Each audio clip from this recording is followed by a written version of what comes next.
Hola, esto es New Books Network en español. Bienvenidos a un nuevo episodio del canal de historia de New Books Network en español. Mi nombre es Diana Méndez y en esta ocasión nos acompaña la doctora Emily Wakilt, profesora del Departamento de Historia en la Universidad Estatal de Boise en los Estados Unidos.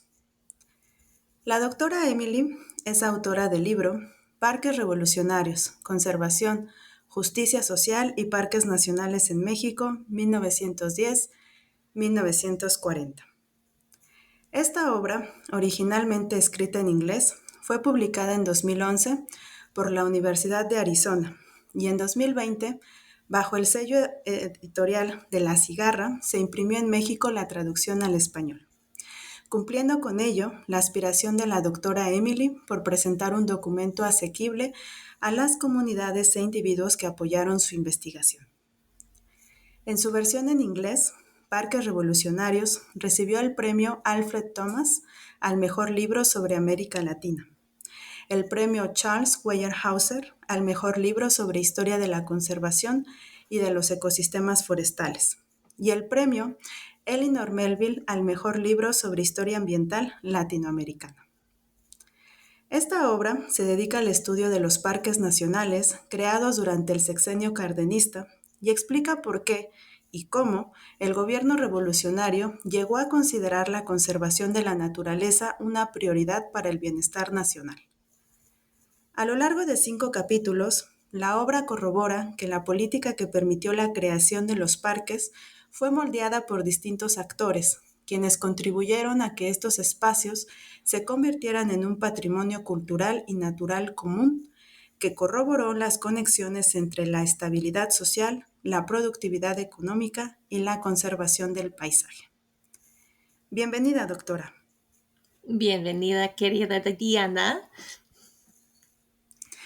Estoy muy feliz de que nos acompañe en este espacio y enriquezca esta serie de podcasts con su conocimiento acerca de la historia ambiental latinoamericana y su experiencia investigando la historia de México. Antes de pasar a comentar la obra que nos convoca, permítanos conocer su trayectoria académica. Cuéntenos cómo fue que se interesó por indagar la intrincada historia de los parques nacionales mexicanos.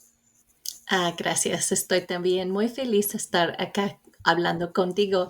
Y bueno, es un cuento un poco simple y yo soy gringa del el oeste de los Estados Unidos, pero siempre me fascina con mis vecinos mexicanos y asistí a la universidad en Oregón y después te gradué con una especialidad en la historia. Me fui a Texas y vivió por la frontera por 3 años enseñando el sexto grado de ciencia y ciencias sociales. Y cada fin de semana, cada descanso, cada verano, gastó mi tiempo en México, viajando por el paisaje, viajando hasta los volcanes y escalando y acampando bueno, fue mi enamorado, ahora es mi esposo de casi 20 años,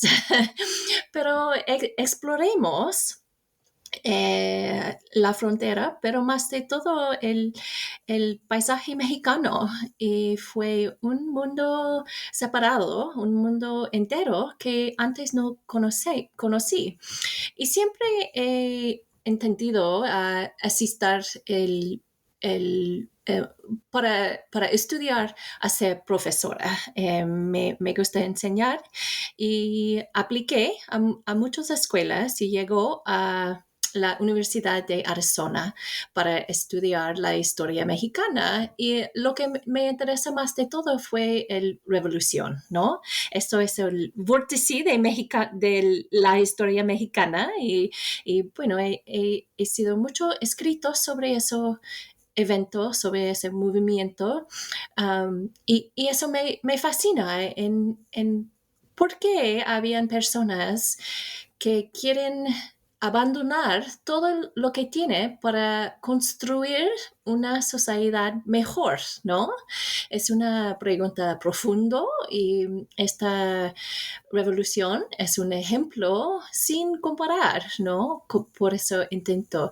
Y eso me fascina. Entonces me fui a Arizona para estudiar este movimiento social, pero llegó con esas memorias del paisaje, de acampar y escalar y hablar con mexicanos en ejidos y en las montañas. Y fue curioso que ha visitado como 6, 10 parques nacionales, pero no había una historia en ningún texto sobre por qué existan esos parques. Y bueno, en los Estados Unidos tenemos mucho orgullo de nuestros parques y fue muy curioso que eso fue una etapa, una porción de la historia que no tiene explicación. Habían muchos libros sobre la revolución, pero no habían tanto que poner atención a ese aspecto ambiental. Hay mucho escrito sobre la tierra, ¿no?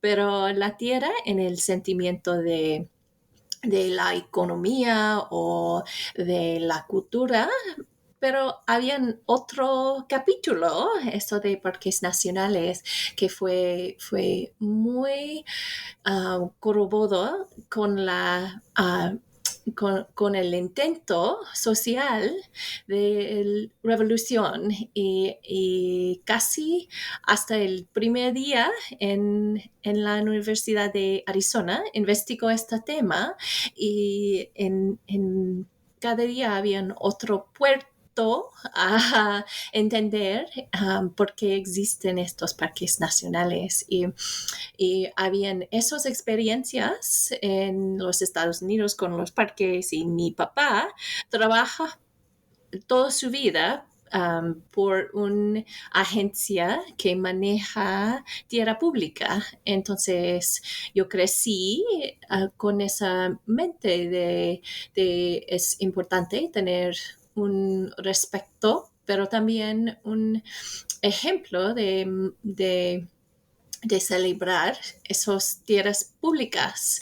Y luego llegó a ser fascinado con México y con esto a juntar en mi investigación esos dos ramos de mi personalidad, pero también de mi experiencia a ser una historiadora. Maravilloso. Qué gran oportunidad la de realizar estos viajes y con inmejorable compañía. Sí. Para entrar en materia, me gustaría pedirle que nos hable sobre los parques nacionales creados durante el cardenismo. ¿Cuántos eran? ¿Dónde se ubicaron? Más o menos cuáles eran sus dimensiones. ¿Eran todos boscosos o incorporaron otro tipo de ecosistemas? Qué buena pregunta, sí. Bueno, habían tantos parques, habían 40 parques creados en la época de Lázaro Cárdenas y casi todos de esos fueron en el área central de México, hasta Michoacán, hasta el Estado de México, pero habían muy cerca a la Ciudad de México y habían al lado de los mayor a poblaciones de mexicanos, ¿no? Habían juntado con el centro político, el centro de poder económico y habían en todos lados. Casi todos son boscosos, son bosques de oyamel y encino, son los bosques volcánicos en este ají de volcanes que se ubica el paisaje central de México. Y eso tiene dos dimensiones, ¿no? Uno es que los parques no son distantes y no existen afuera de las personas, ¿no? Son un parte de ese paisaje nacional, ¿no? Al lado de los fuentes de poder, pero también en ese paisaje fantástico. Y con eso, el otra dimensión muy interesante habían accesible de todas las personas, ¿no? A campesinos, trabajadores y habían manera de usar los parques por la mayoría de la población mexicana. Y eso es algo muy distinto, ¿no? Porque los parques nacionales en los Estados Unidos son el reversa, ¿no? No son ajuntados de Nueva York o ciudades grandes.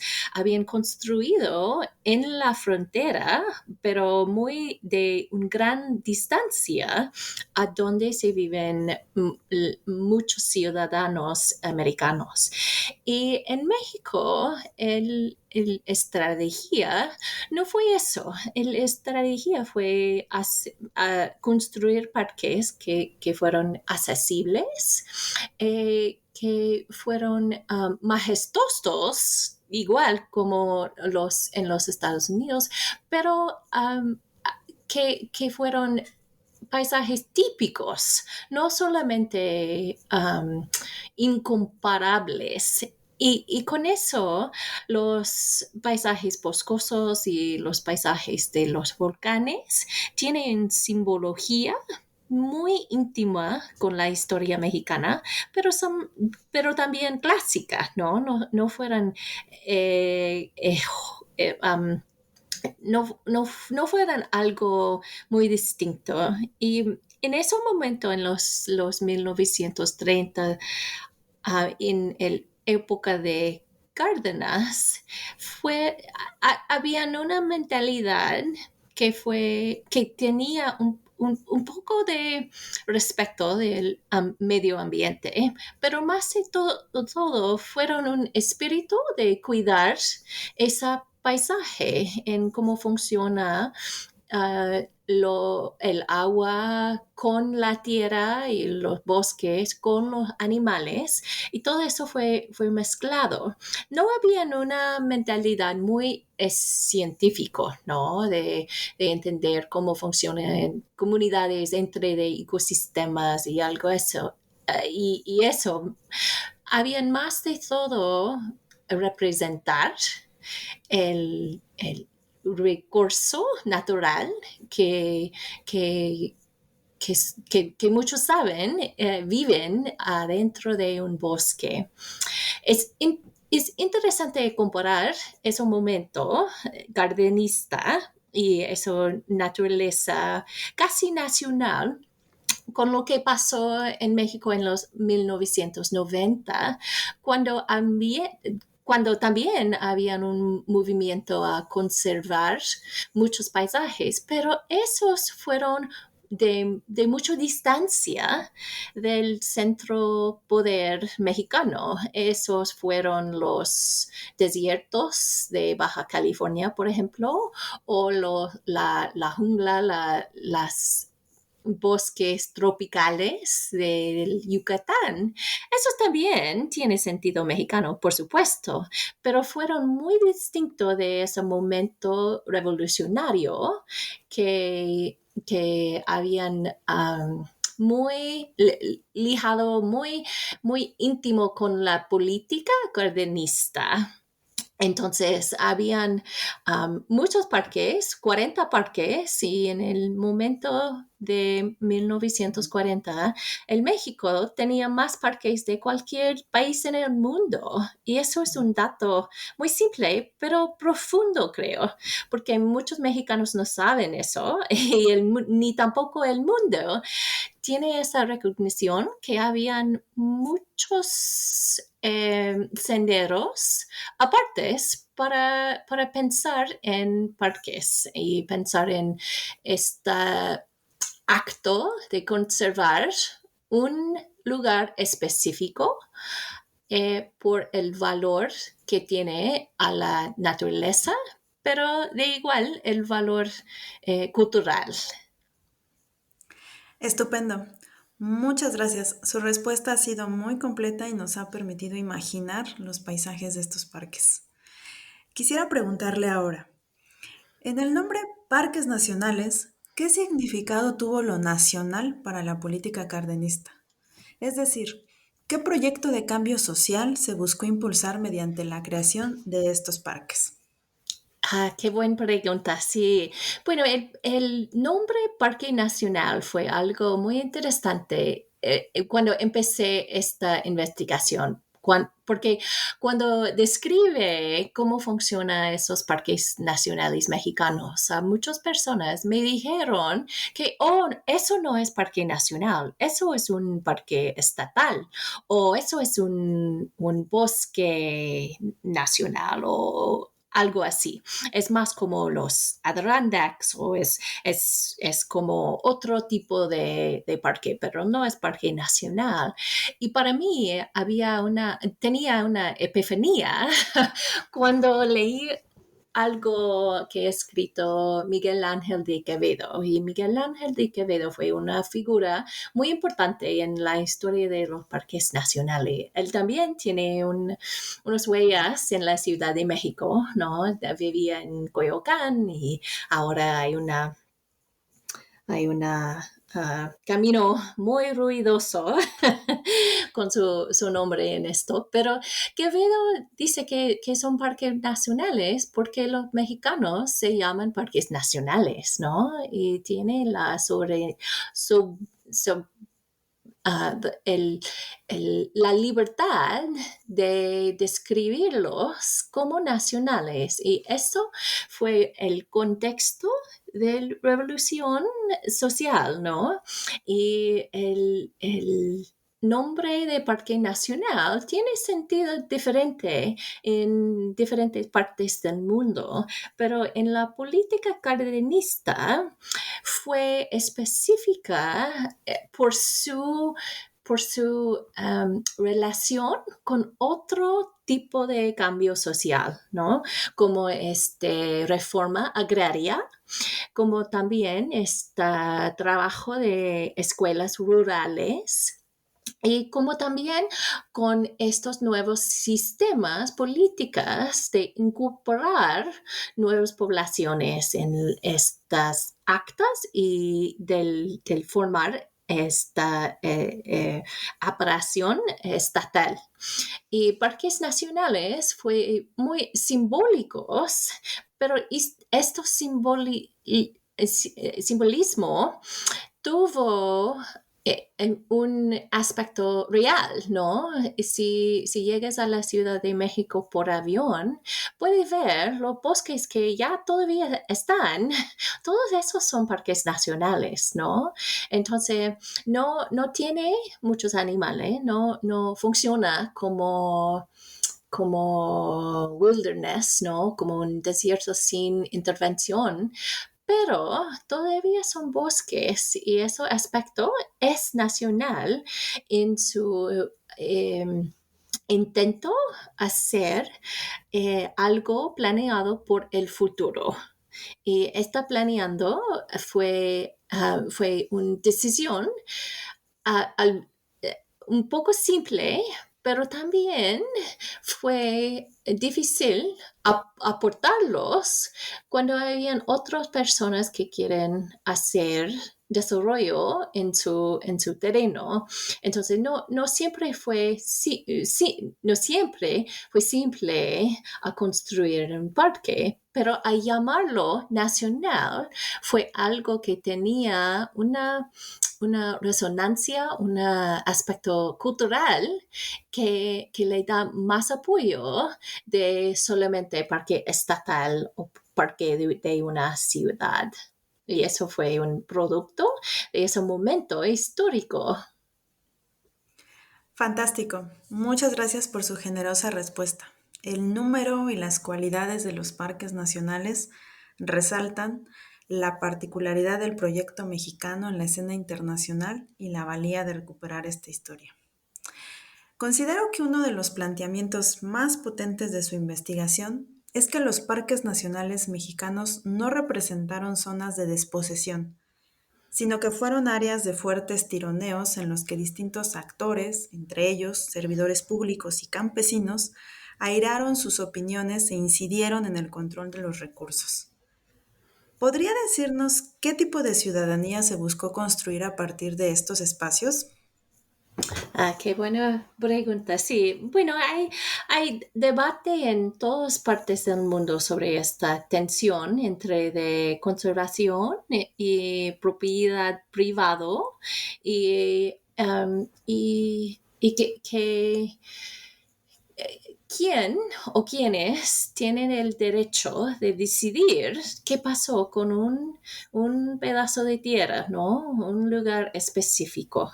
Y lo que creo yo representa esta caso mexicana es que no solamente son personas que hacen disposición y víctimas.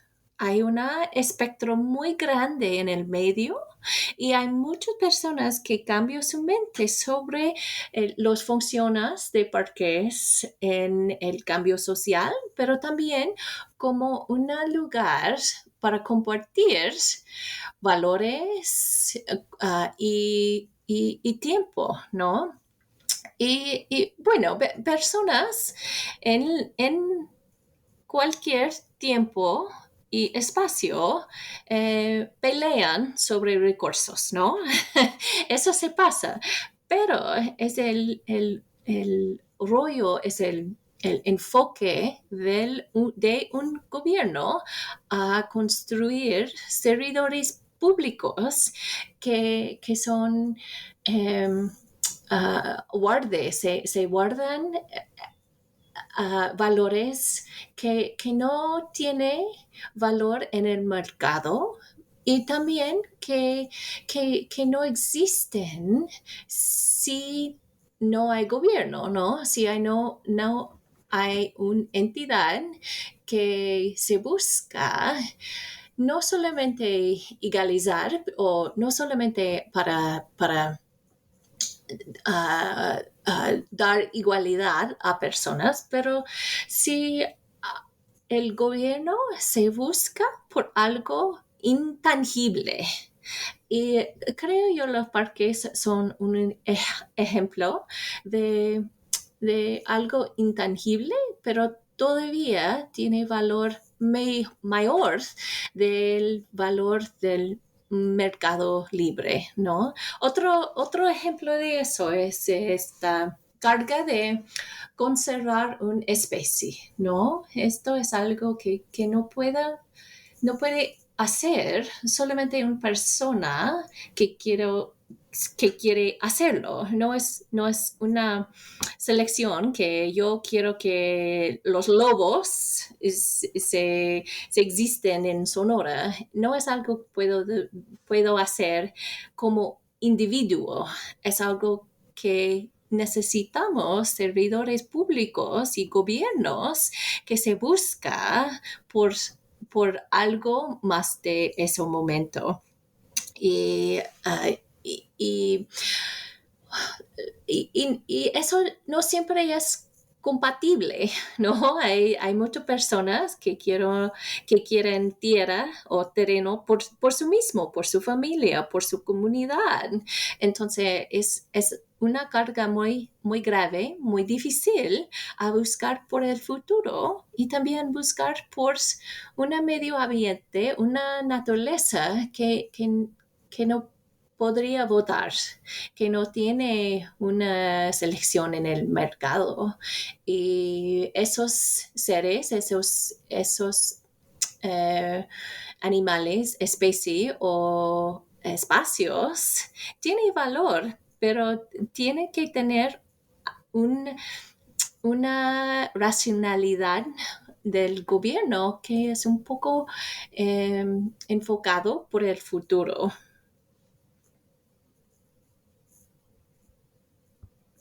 Muy importante lo que acaba de decirnos, sobre todo por la influencia del reparto agrario en el cardenismo. En su libro deja en claro que en el contexto internacional existían distintas versiones para la creación y gestión de parques nacionales. ¿Cuál diría entonces que es la especificidad mexicana? Es decir, ¿qué distinguió al cardenismo como proyecto de nacionalización de la naturaleza? Muy bien, sí. Bueno, creo yo que el cardenismo nos dejó que había un ejemplo histórico, el cambio social, juntado con el medioambientalismo o algo que protege la naturaleza. Y estamos en un momento ahora donde hay un debate profundo sobre si esta conservación de la naturaleza es algo que, bueno, en los Estados Unidos el debate es algo que significa la supremacía blanco, ¿no? Es algo que está siempre asociado con esclavitud o el disposición de la tierra indígena. Y eso es una, bueno, profunda crítica del movimiento ambiental. Y creo yo que el caso mexicano y más de todo el caso del cardenismo nos da un ejemplo histórico de algo que no fue de esa manera. Tenemos figuras en la historia ambiental de los Estados Unidos que son héroes, ¿no? Y estamos en el momento de destruir los héroes y criticar sus decisiones personales, pero también del contexto. Y creo yo eso es importante, conversación, pero no podemos, pero creo yo también, no es posible uh, expectar demandar que personas que vivían hace 100 años o más tienen la misma mentalidad que tenemos hoy. Y no hay ninguna persona que está perfecto y no es justo expectar que nuestros héroes no se hace algo mal. Entonces, los héroes mexicanos como Lázaro Cárdenas, como Miguel Ángel de Quevedo, como eh, Enrique Beltrán y otros son complicados, todos son complicados, pero nos da otro ramo de entender en cómo llega sociedades a proteger la naturaleza y esta relación entre cambio social y proteger la naturaleza es algo no único, pero algo muy especial de la historia mexicana. Es una historia que debemos tener mucho orgullo en cómo pasó, cómo pasé, pero también es algo que debemos en los otros lados, en los Estados Unidos, en Europa, en la Patagonia, en otras partes, debemos aprender lecciones de esa experiencia. Hay mucho de eso que fue bien, pero hay otras partes que no fueron tan bien, ni por estos cambios sociales, ni tampoco por la naturaleza. Pero esta historia y en cómo se pasa el proceso de construir conservación y parques nacionales nos da mucho que ver con esos debates, porque no son tan simples, ¿no? No solamente agresores y víctimas, hay muchos otros senderos y si excavamos y si buscamos por esos senderos, podemos pensar en nuevos senderos por el futuro, ¿no? Muy de acuerdo con lo que has señalado. Considero que entender esa diversidad de visiones es una de las razones por las que es importante indagar y dar a conocer este pasado. El libro propone entender al cardenismo como un modelo de ambientalismo revolucionario signado por la idea de una integración entre lo natural y lo humano que logró incidir en la conservación. ¿Cuál diría que es la diferencia entre este modelo y aquel que coloca en primer plano la idea de justicia ambiental? Dicho de otro modo, ¿cuáles serían las implicaciones de anteponer la noción de ambientalismo a la de justicia ambiental para referirse a los actores asociados al conservacionismo? Sí, eso también se acerca de esos debates muy importantes y muy al lado con nuestro momento en el antropoceno, ¿no? Con esta realización que somos seres humanos cambiando el mundo entero. Y bueno, yo tengo muchos pensamientos en eso, pero voy a tratar de ser en una manera clara y simple. Bueno, hay un movimiento de justicia ambiental que está muy alejado en los Estados Unidos con ese movimiento de derechos civiles y con la crítica profundo que el mundo tóxico ha sido intentado a perseguir, a,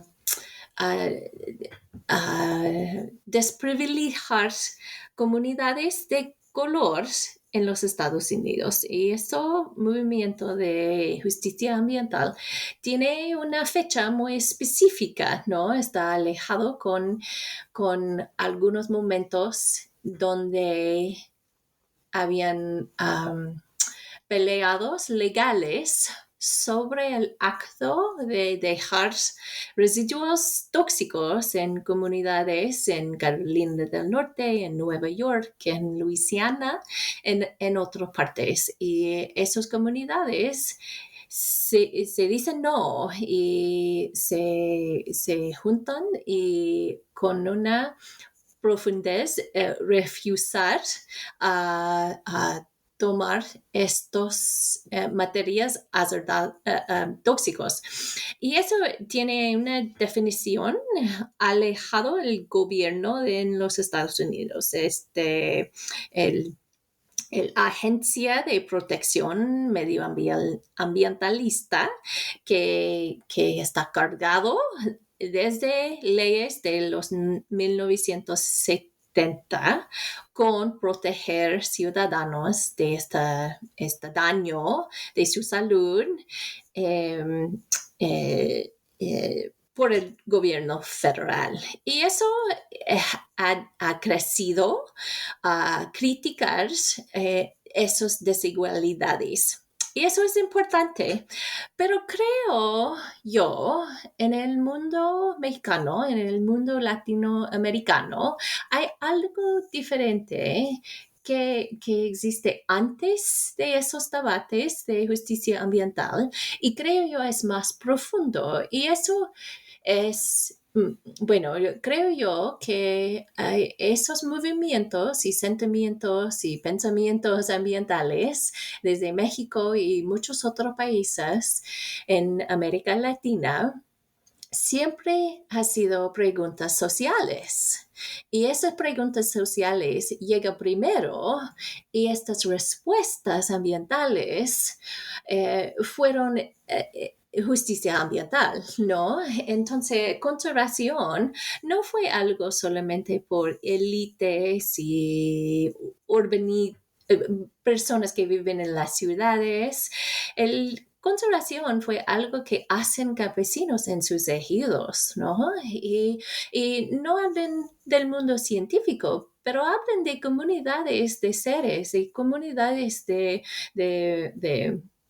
plantas y animales y agua y montañas. Y todo eso fue un sentimiento de ambientalismo que habían relacionado con la justicia. En otra manera de decirlo, es decir, que la justicia no siempre ha sido separado con el ambientalismo en América Latina, pero otra pregunta relacionada con eso es ¿por qué fue en los Estados Unidos? ¿No? Porque el medio ambiente no siempre fue pregunta de justicia y eso es algo peculiar, creo yo, de los Estados Unidos, pero algo que está unido en México y otros países de América Latina, que preguntas del medio ambiente siempre ha sido relacionada con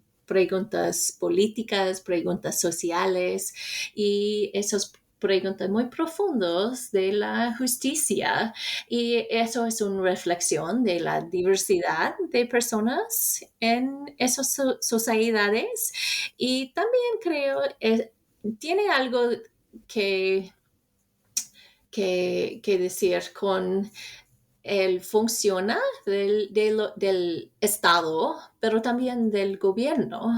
Y hay muchos mecanismos más democrática del Estado y del gobierno mexicano, y menos en los Estados Unidos. Y creo esa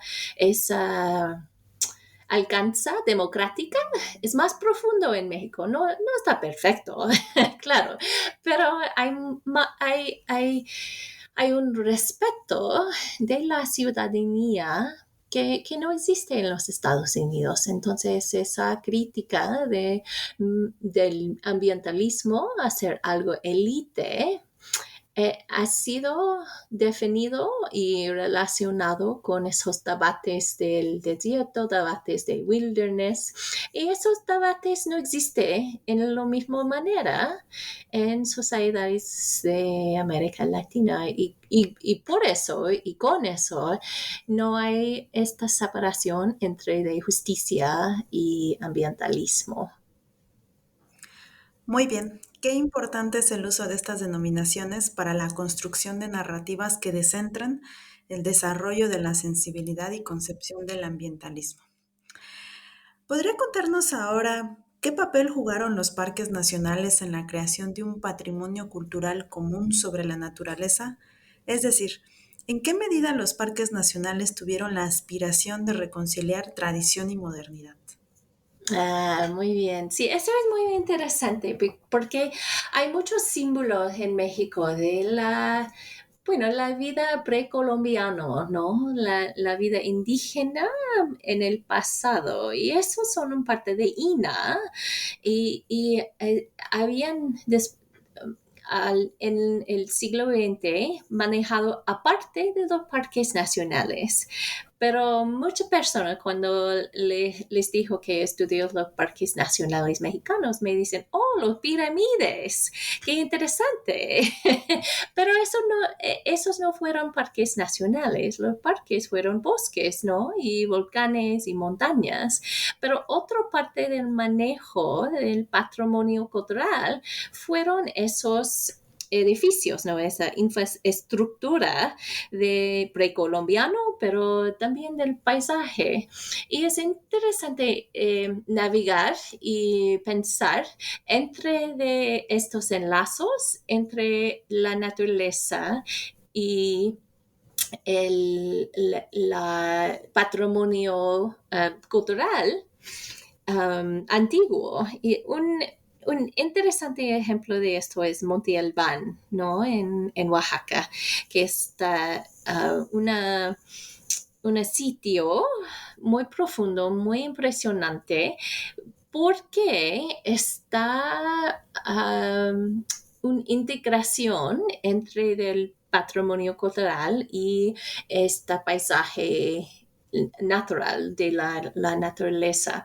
Y eso no es parque nacional, pero si se habla sobre algo como los volcanes, el Popocatépetl y Iztaccíhuatl, eso es un paisaje bien mexicano, ¿no? Que está conocido por casi todo, no es el único, pero es importante. Y con ese libro yo traté de navegar estos enlazos que están aparte en la burocracia, son agencias diferentes que manejo esos sitios que todavía tiene una huella impresionante, pero son aparte. Y yo traté de poner esa idea que también los parques son patrimonio cultural y fueron un poco menos simbólico, pero más profundo del medio ambiente, ¿no? Funciona de los ecosistemas y de los sistemas de la naturaleza.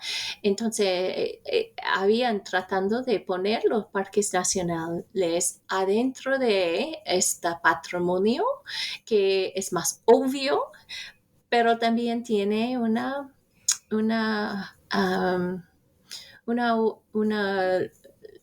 lugar en el mundo de la naturaleza. Muchas gracias. Este es un tema muy interesante. Ya nos hacía mención del simbolismo de los volcanes, pero también en las denominaciones de otros parques nacionales se deja ver esta intención de construcción, ¿no? Con el nombre La Malinche, por ejemplo. Uh-huh. En uno de estos capítulos de su obra, aborda el rol del turismo en el Parque Nacional Lagunas de Zempoala.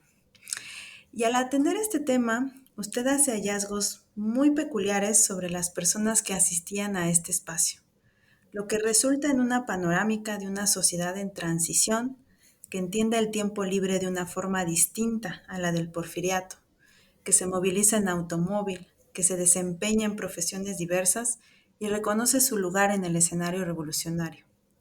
¿Podría contarnos un poco más al respecto? Claro que sí. Bueno, aspecto que me encanta con la disciplina de la historia está capturado por los documentos, ¿no? Por las fuentes. Y es como un misterio que va a persistir, que va a existir en esas cajas, en el archivo. Y habían algunas sorpresas que encontré cuando habían investigando este tema y creo lo más interesante fueron esos listas de turistas que asistan lagunas de Zampoala y fue una fuente que nos da una mirada de personas asistiendo los parques nacionales. Y para mí ese tipo de documento, ese tipo de fuente fue lo más importante por ese argumento, por ese ramo de pensamiento que los parques no siempre o no solamente fueron para los élites. Habían personas que llegan en un coche con 12 personas, ¿no?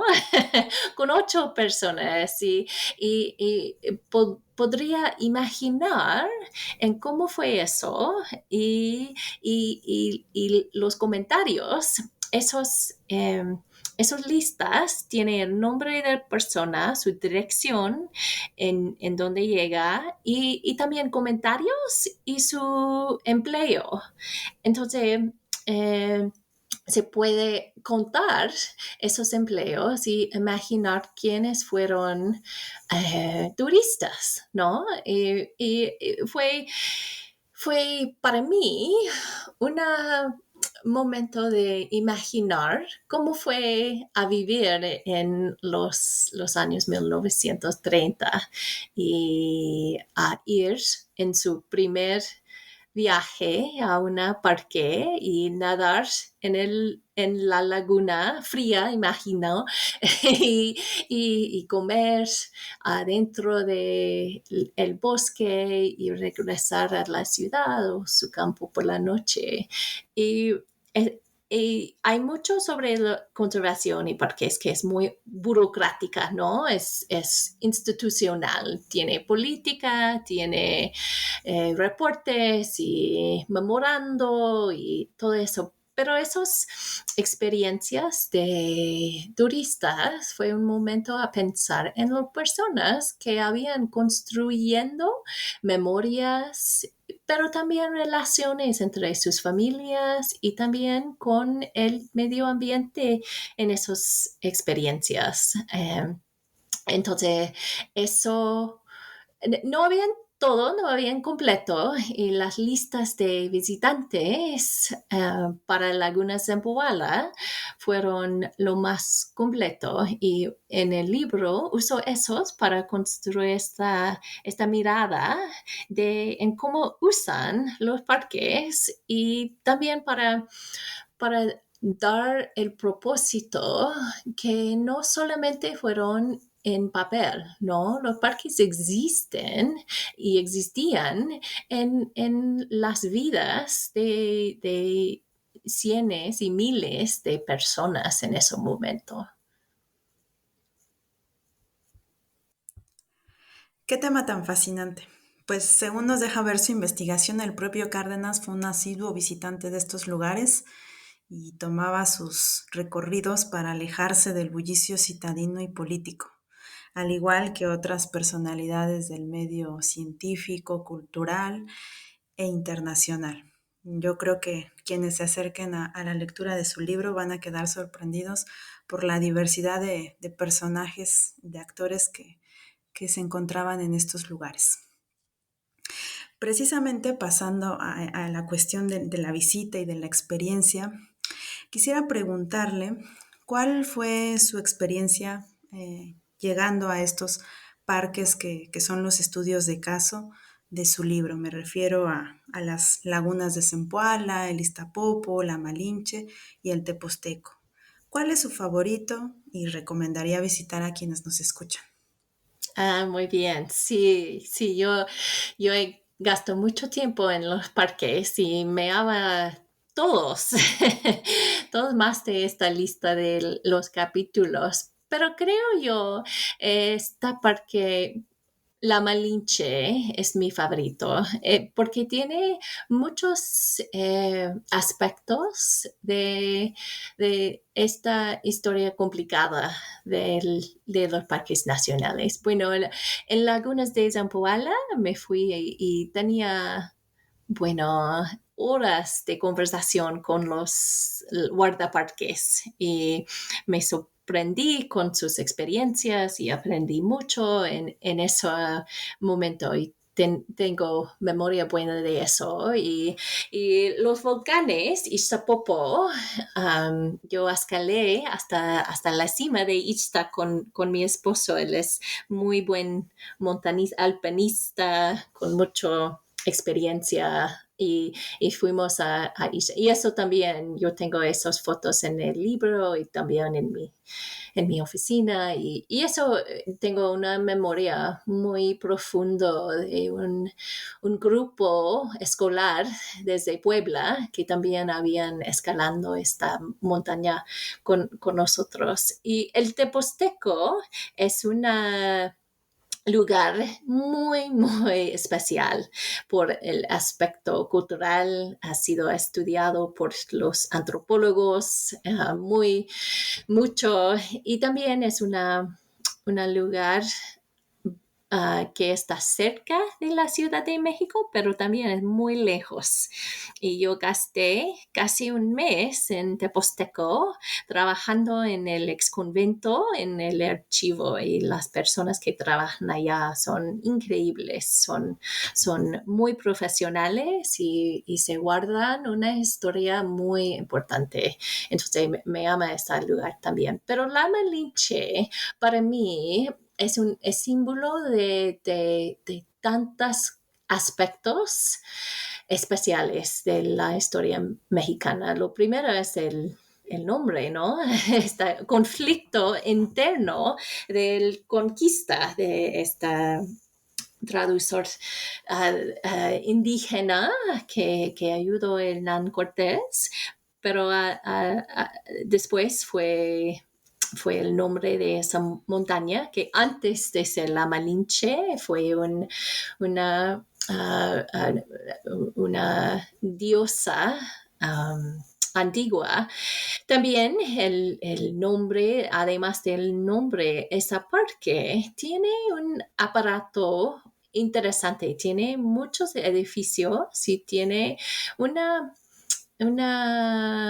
clima de familiar y eso también creo representa un aspecto muy importante de cómo mexicanos usan espacio público, ¿no?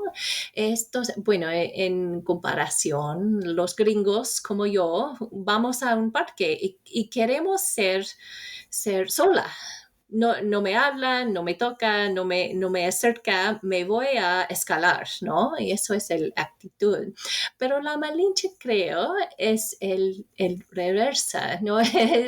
y los mexicanos cuando se recrea, cuando se tiene tiempo para relajar, quieren tener una fiesta, ¿no? Quieren acercar con sus amigos, con sus familiares, con otras personas y eso fue mi experiencia en ese lugar. Hay mucho espacio, por eso hay espacio de picnic, espacio para acercar adentro de una cafetería, pero hay senderos y espacio para acampar.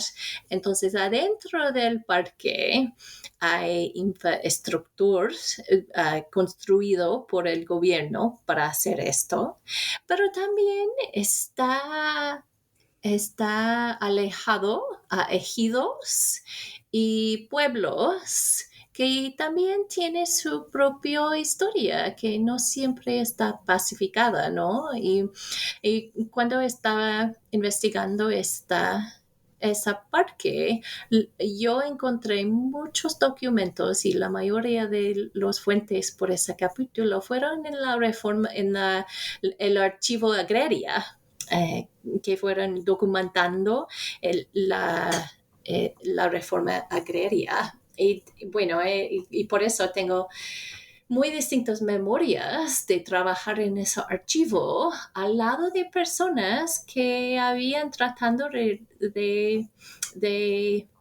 rescatar la historia de su propio ejido y hablando con esas personas y la profundidad de ese rol social de ese archivo y los documentos que tiene fue bueno, nada más de revolucionario para mí a verlo y eso que está alejado con un parque nacional también es muy especial, ¿no? No esa parte, pero es un parte de esa historia también.